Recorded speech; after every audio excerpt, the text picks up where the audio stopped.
It's moving to me to realize that I'm living in a way, that my family is provided for in a way that's similar to how Jesus was provided for in his ministry on this earth.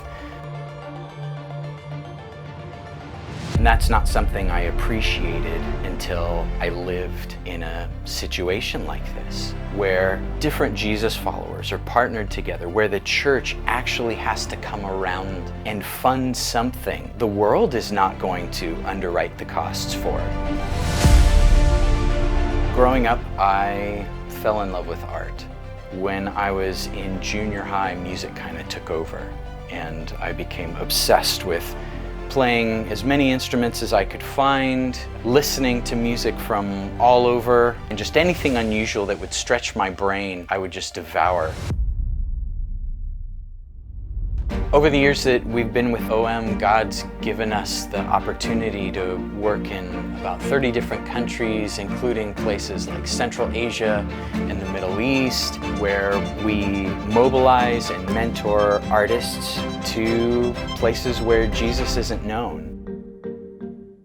One of our core ministries has to do with helping them create their unique, culturally specific, biblically appropriate forms of worship and turn it into the songs of worship that they share in each week, so that the body of Christ really is represented in the way that we see in Revelation, when every nation, every tribe, every tongue is gathered around and they're presenting their own cultures before the throne.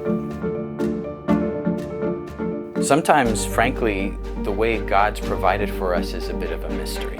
And one of the areas that God has had to grow me is being open to Him working however He's going to work. One of the ways that God's provided for us is through the partnership of friends, of family members, of church fellowship, of other believers that we'd never even met before.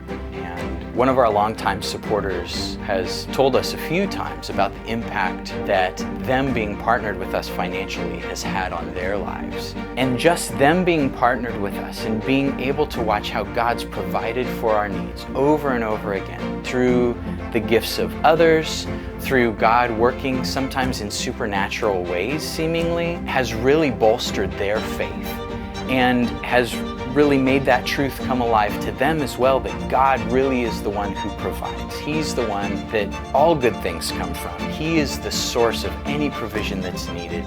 And I don't think I'd trade that lesson for the world.